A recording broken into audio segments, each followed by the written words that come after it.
महाराष्ट्र बंद केला आहे ना. आज लेकरं शाळेतले मारले, राहुल गांधीला उचलून नेलं, लोकांनी मानलं नाही, पुसलं नाही, त्याच्याबद्दल आम्ही उपोषण चालू केलेलं आहे. या महाराष्ट्र बंद केलेला आहे. सरकार सगळ्या गोष्टींमध्ये फेल्युअर गेलेलं आहे.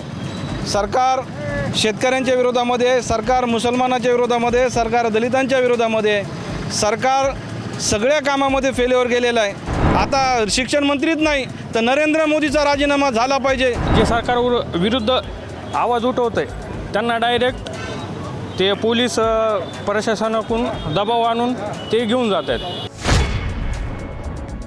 केंद्रीय शिक्षा मंत्री धर्मेंद्र प्रधान यांचा राजीनाम्याच्या अनुषंगाने मागच्या 1.5 महिन्यापासून जे दिल्लीमधील जंतर मंतर या मैदानावरती आंदोलन सुरू होतं, त्याचा आपण संबंध देश जो आहे तो कशा पद्धतीने आंदोलन सुरू आहे आणि केंद्र सरकारच्या भूमिकेच्या अनुषंगाने आपण पाहतात की कशा पद्धतीने त्यांचा विरोध सुरू आहे. मात्र दिल्लीमधील संसदीय अधिवेशनाच्या अनुषंगाने ज्या पद्धतीने 20 तारखेला जंतर मंतरवरून आंदोलकांनी कूच करण्याचा प्रयत्न केला, त्या माध्यमावरती जे पद्धतीने मुलांवरती लाठीचार्ज अत्याचार करण्यात आला, त्याच्या निषेधार्थ आज आपण पाहू शकता की वंचित बहुजन आघाडीचे संस्थापक अध्यक्ष ॲडव्होकेट बाळासाहेब आंबेडकर यांनी जो महाराष्ट्र बंदचा हाक पुकारलेला आहे, त्या अनुषंगाने आपण बघता की बीड जिल्ह्यात देखील या हाकीला प्रतिसाद दिलेला आहे. संबंध बीड जिल्हा हा कडकडीत बंद ठेवण्यात आलेला आहे आणि या माध्यमातून त्यांचे कार्यकर्ते देखील आपल्यासोबत आहेत. त्यांच्या प्रतिक्रिया आपण घेणार आहोत की नेमकं त्यांचं म्हणणं काय आहे, काय सांगता येईल आपल्याला की आता आपण हाक दिली होती आणि त्या पद्धतीने हाकेस प्रतिसाद देत आज पूर्ण महाराष्ट्र बंद ठेवण्यात आलेला आहे. महाराष्ट्र बंद केला आहे ना. आज लेकरं शाळेतले मारले, राहुल गांधीला उचलून नेलं, लोकांनी मानलं नाही, पुसलं नाही, त्याच्याबद्दल आम्ही उपोषण चालू केलेलं आहे. या महाराष्ट्र बंद केलेला आहे. कसं पाहते सगळ्या परिस्थितीला, सरकारची भूमिका काय वाटते, विरोधात वाटते का सगळ्या प्रकारात? सरकार सगळ्या गोष्टींमध्ये फेल्युअर गेलेलं आहे. सरकार शेतकऱ्यांच्या विरोधामध्ये, सरकार मुसलमानाच्या विरोधामध्ये, सरकार दलितांच्या विरोधामध्ये, सरकार सगळ्या कामामध्ये फेल्युअर गेलेलं आहे. फक्त एवढंच एक शैक्षणिक क्षेत्र राहिलेलं होतं. यामध्ये सुद्धा सरकारनं संवेदनाशून्य आपली वागणूक दाखवलेली आहे. लोकशाही मार्गाने त्या दिल्लीच्या जंतर मंतरवर आंदोलन करत असणाऱ्या विद्यार्थ्यांवर बेछूटपणे लाठीचार्ज केला. अनेक विद्यार्थी जखमी झालेत. आमची शंका आहे काही विद्यार्थी तर मयत झाले असतील ही अशी आम्हाला शंका आहे. आणि म्हणून हे असलं संवेदनाशून्य सरकार, हे सरकार, काही वर्गाचं प्रतिनिधित्व करणारं सरकार, हे सरकार हे भारतातून गेलं पाहिजे.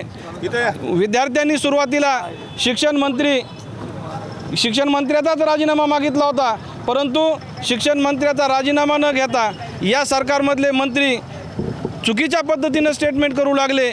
म्हणून जे आता मागणी पुढे आलेली आहे, आता शिक्षण मंत्रीच नाही तर नरेंद्र मोदीचा राजीनामा झाला पाहिजे आणि हे सरकार कोसळलं पाहिजे, हे सरकारची हकालपट्टी झाली पाहिजे. अशा पद्धतीचं वातावरण या देशामध्ये चालू झालेलं आहे. आणि म्हणून वंचित बहुजन आघाडीचे राष्ट्रीय नेते आदरणीय बाळासाहेब आंबेडकर यांनी पूर्ण महाराष्ट्र बंदची हाक दिली आणि त्याच अनुषंगानं आज परळी शहरसुद्धा कडकडीत बंद झालेलं आहे. आमच्या या आव्हानाला, आमच्या या पाठिंब्याला या ठिकाणी विविध पक्षांच्या नेत्यांनी या ठिकाणी पाठिंबा दिलेला आहे. सर्व व्यापाऱ्यांनी या बंदला सहकार्य केलेलं आहे. सर्व परळी शहर कडकडीत बंद ठेवलेलं आहे. म्हणून मी सर्व पक्षाच्या वतीनं मी व्यापाऱ्यांचं आणि मार्केटचं आभार व्यक्त करतो. काय धर्मेंद्र प्रधानचा राजीनामा एवढा अवघड आहे का सरकारला देण्यासाठी की या पद्धतीने विद्यार्थ्यांचा अंत पाहायचे प्रकार सुरू झालेला आहे? हा राजकीय इश्यू आहे आणि भारतीय जनता पार्टी RSSच्या विचारधारेनं चालणारा पक्ष आहे. RSS जे सांगल तेच त्या भारतीय जनता पार्टीमध्ये निर्णय घेतले जातात. त्यामुळे नरेंद्र मोदी हा कायर आहे. त्याच्या हातात कोणतंही हत्यार नाही. तो नावाला देशाचा पंतप्रधान आहे.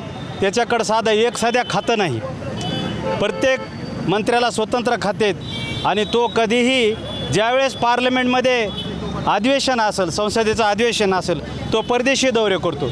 आज तागायत त्यांनी 80 दौरे केलेत. त्याच्यामुळं मंत्रिमंडळावर, पार्लमेंटवर, खासदारावर आणि भारतीय जनता पार्टीवर त्याचं नियंत्रण नाही.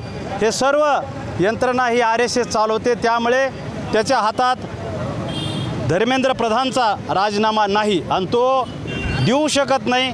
कारण त्याला हा प्रतिष्ठेचा विषय बनवायचा आहे. आणि तुमचे आमचे जे राजकीय विरोधी पक्षी लोक आहेत त्यांना वेगळ्या पद्धतीनं हाताळून पाकिस्तान आणि चायनाचं हे आंदोलन आहे असं त्यांना सपोर्ट आहे असं दाखवून ह्याला सर्वात महत्त्वाचं एकच आहे पार्लमेंटमध्ये की आता जो कायदा तयार करणार आहेत महिला संदर्भात आरक्षणाचा हा खरा इश्यू आहे. पॉप्युलेशनच्या नियंत्रणानुसार हे देशामध्ये कायदा करणार आहेत पण हे चुकीचे कायदे होणार आहेत. त्यामुळे हे BC OBC मायनॉरिटीचं हे विरोधातलं सरकार आहे. सगळ्यात जास्तीत जास्त आपल्यावर अन्याय हे सरकार करतं आहे. वेगवेगळ्या कायद्याच्या माध्यमातून सरकार वेटीस धरतं आहे. शेतकऱ्याचा हमीभावाचा विषय असेल, मुलांचा रोजगाराचा विषय असेल, शिक्षणाचा विषय असेल, सर्व जनतेला त्रास देण्याचा हेतू ह्या सरकारचा आहे. त्यामुळे हा राजीनामा हा पंतप्रधान कायर आहे. त्याच्यामुळे त्याच्या हातात राजीनामा नाही. जो काय करता करविते आहे ते RSS आहे. केंद्राच्या मध्ये विरोधी पक्षाची भूमिका निभवत असताना राहुल गांधीच्या सोबत देखील अतिशय खालच्या पातळीवर जाऊन ते पोलीस प्रशासनाने जे आहे ते कारवाई केलेली आहे. त्याबद्दल आपलं काय सांगा? राहुल गांधी हा जनतेचे प्रश्न नेहमीच पार्लमेंटमध्ये आणि जनतेच्या दरबारामध्ये मांडतात विविध मुद्देनिहाय आणि त्याला वेगळ्या पद्धतीनं वेगवेगळ्या खासदाराला पुढं करून नावबोट ठेवले जाते. पण जनतेच्या मनात आज राहुल गांधीबद्दल प्रेम तयार झालेले, आपुलकी तयार झाली, सहानुभूती तयार झाली. त्यामुळे एकच भारी राहुल गांधी ह्या RSS BJPला तोंड देणाऱ्या देशामध्ये पक्का विरोधी पक्षनेता आहे. आपण पाहिलेलं आहे की संसदेकडे जेव्हा CGPच्या विद्यार्थ्यांनी जे संघटना होता त्याने आंदोलन कूच केलं होतं तसं बंद भारतानं पाहिलेलं की कशा पद्धतीने विद्यार्थ्यावर लाठीचार्ज करण्यात आले, अश्रू गॅस सोडण्यात आले, अतिशय हिंमतीचे आणि मुलींना देखील त्या ठिकाणी मारहाण करण्यात आलेली. हे सर्व परिस्थिती अशी व्हायला पाहिजे होती काय नेमकं? अतिशय ज्या विद्यार्थ्यांना आपण देशाचं राष्ट्रनायक म्हणून संबोधतो, ज्या युवकांच्या हातामध्ये देश असतो आणि त्या युवकांच्या बाबतीमध्ये त्यांचं आंदोलन चिरडून टाकण्याचा हा प्रयत्न आहे. सरकार अतिशय अपयशी ठरलेलं आहे. ते आंदोलनही या सरकारला हाताळता आलं नाही आणि देशातला नागरिक स्वतःला असुरक्षित समजत आहे. म्हणून ही आंदोलनाची धग प्रत्येक भारतीयाच्या मनामध्ये आहे आणि जसं जसं सरकार हे आंदोलन दाबण्याचा प्रयत्न करील तसं तसं आंदोलन हे फार मोठं आंदोलन होणार आहे. प्रत्येक नागरिक या आंदोलनामध्ये सक्रिय सहभागी होणार आहे. आणि जे काल दिल्लीमध्ये जंतर मंतरवर विद्यार्थ्यावर लाठीचार्ज झाला, अनेक मुलींना खाली पाडून त्यांच्या अंगावर बसून अतिशय निर्दयीपणे त्यांना मारहाण करण्यात आलेली आहे. म्हणून या सरकारचा आम्ही जाहीर निषेध करतो. आणि जे देश या देशामध्ये सगळ्यात मोठी आपली ताकद आहे आमचे युवक आणि आमचे विद्यार्थी, त्यांच्या भविष्याचा प्रश्न या ठिकाणी निर्माण झालेला आहे. म्हणून केंद्र सरकार सबसेल या ठिकाणी अपयशी झालेलं आहे आणि भविष्यामध्ये या देशातले युवक या देशाची सत्ता उलथून लावतील. डॉक्टर बाबासाहेब आंबेडकरांनी आपल्याला सांगितलं होतं, लोकशाही हे आमचं मंदिर आहे, या मंदिरचे पुजारी या देशाचे नागरिक आहेत. ज्या दिवशी या नागरिकांना असं वाटेल की या लोकशाहीमध्ये आमच्यासोबत न्याय होत नाही, त्या दिवशी या देशातल्या लोकशाहीचे पुजारीच या लोकशाहीच्या मंदिराला उद्ध्वस्त केल्याशिवाय राहणार नाहीत. ही सर्व जिम्मेदारी या केंद्र सरकारवर आहे. युवाचं हे आंदोलन आहे आणि यामध्ये काही युवक देखील सहभागी झालेत. काय सांगता येईल तुला, हे जे आंदोलन सुरू झालेलं आहे याला संबंध भारतातून जे आहे पाठिंबा दिला जात आहे, काही जंतर मंतरवरती देखील आहेत आंदोलनामध्ये प्रत्यक्ष सहभाग होतात, मात्र तुम्ही लोक अप्रत्यक्षामध्ये त्यांच्या समर्थनात जे आहेत आंदोलन उभारलेलं आहे. कसं बघता सगळ्या सरकारच्या भूमिकेला?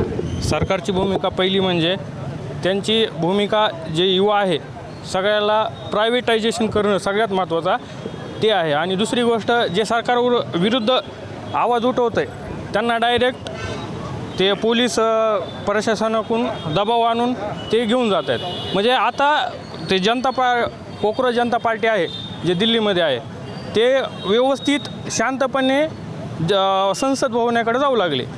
पण जे आपले गृहमंत्री आहेत ते सुद्धा BJPचेच आहेत. त्यांना मुळात त्यांचा राजीनामा घ्यायचा नाही. त्या सरकारचं सगळ्यात मेन भूमिका काय आहे की तुम्ही फंड द्या आणि मंत्रिपद घेऊन जा, हे सगळ्यात मुख्य भूमिका आहे. आणि यामुळं काय होतं आहे, सगळे गव्हर्मेंटमध्ये बी ह्यांचेच माणसं पैसे देऊन लागलेले. आता महाराष्ट्रात नाही तर दिल्लीमध्ये पहिलं फक्त महाराष्ट्रातल्या गोष्टी ऐकू यायच्या, म्हणजे जसं तलाठी भरती आहे, पुन्हा TET प्रकरण आहे, प्रत्येक TETचा उद्या पेपर आणि आज ते फुटलेली गोष्ट समजते. म्हणजे ज्या विद्यार्थ्यांना काहीच करता येत नाही, समजा ते काम करून शिकतात, त्यांच्यासाठी एकदम म्हणजे निर्दयी गोष्ट आहे की ती त्याच्यामध्ये ते अक्षरशः काही तर आत्महत्या करायच्या स्टेपपर्यंतसुद्धा पोहोचतात. कारण हे सगळं जे आहे ते सरकारवर डिपेंड आहे. सरकार जर चांगलं व्यवस्थितरित्या जर चाललं तर कुणालाही काही करायची गरज लागत नाही. आणि सरकारचा एकच ध्येय आहे, सगळ्या देशामध्ये महाराष्ट्रामध्ये प्रायव्हेटायझेशन करणं आणि हुकुमशाही आणणं. आम्हीच तुमचे राज्यकर्ते, आम्हीच तुमचे मायबाप, सगळं ते करणं सरकारचा हे सगळ्यात महत्त्वाचा मुद्दा आहे. नक्कीच आपण पाहू शकतो की युवा जो आहे तो आता आक्रमक भूमिकेत असल्याचं देखील पाहायला मिळत आहे. आणि यासोबत जे आहे ते सरकारची नागरिकांच्या प्रती जी आहे ती विरोधाभासी भूमिका देखील आपल्याला मांडताना समोर येत दिसून येत आहे.